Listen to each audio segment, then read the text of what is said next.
Hey everybody on YouTube. Today I thought I'd take another moment to do another vintage video repair, or in this case a demonstration follow-up for a repair I'm doing on the Vtc-7100, which is a Sanyo video black and white machine. Very rare and very hard type of unit to repair.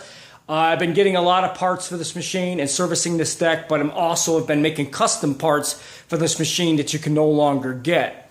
Today we're going to do a little video about how you make a video, actually it's an IC replacement chip replacement. Basically this thing uses a chip with a few resistors that actually works with the controlling of the tracking of the VCR itself. The actual chip itself is actually not working correctly, and it's not letting the machine track, so it's causing a lot of tracking issues. But anyways, this is how you actually make a replacement chip on a piece of electronic breadboard, and you can, if you know how to draw up the circuit and type of things. So let's go through this. Basically, I got here a picture of the actual circuit that they added onto the motherboard that's actually failing. Very simple. They soldered on a chip with some resistors and ran wires to it.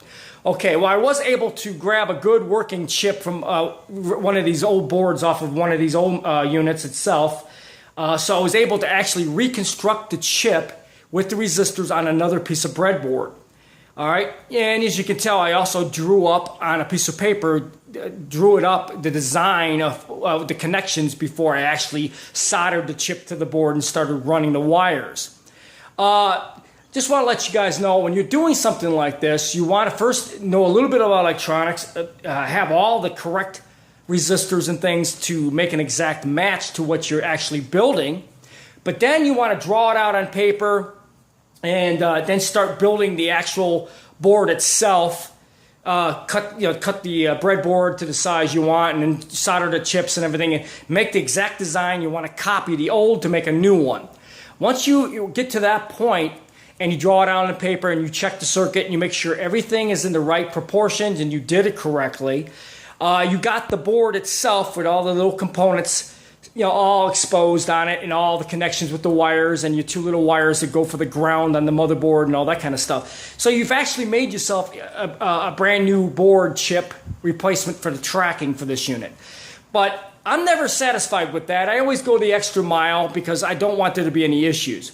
The biggest issue when you're making something like this and you're going to replace something and remount it on something that's vintage electronics is the exposure of it connecting to something and shorting out your motherboard by accident, either grounding out or something of that nature. You got to be very careful when you make, I guess you'd call it Jimmy makeshift boards when you're trying to replace them, because the back of the solder connections and stuff could touch anything and short out your motherboard for any reason. So if you're going to do this right, you want to make a replacement chip on the board like this that I'm actually doing, but you want to dip it, and you want to dip it in a special coating that actually seals it and gives it a protection coating around the actual board itself before you mount it. I prefer to use the stuff called plastic dip. This stuff is fantastic. You dip your tools, the handles of your tools in there, and it gives them complete rubber handles after it dries. It's an excellent insulator for tools or whatever you want to use it. I actually use it to insulate my chips after I custom make them to replace chips, to insulate them completely and encapsulate it in one little unit so there is no issues with it causing any electrical problems after I mount it a certain way and replace it on the circuit itself.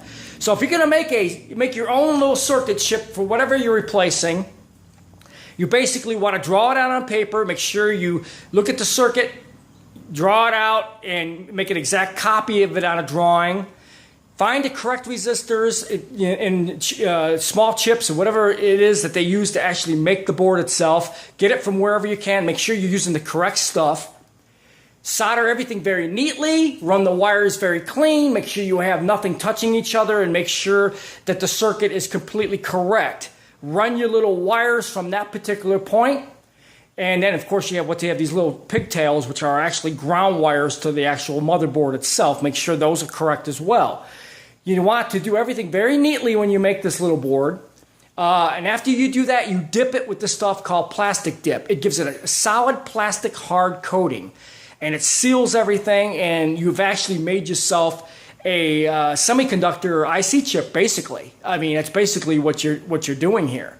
But then I can solder this in place, and it'll replace the old with the new one, and there you go. That's how you actually replace a circuit chip semiconductor, well, handmade one actually, from an old one to a new one. So I hope you guys enjoyed this video.